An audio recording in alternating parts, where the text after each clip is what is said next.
Property Revolution.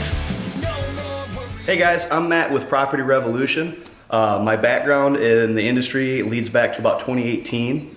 Before that, I actually had a career working on airplanes, which has nothing to do with home remodeling, but I really fell in love with designing roofs and siding and helping customers pick the right products for their exteriors to match their budgets that they were trying to improve their homes with. The most common question that I get asked of questions that are uncommon is, what is a shingle made of?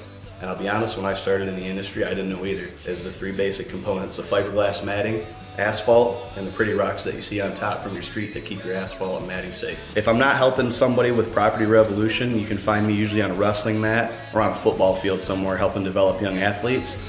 Probably my #1 passion.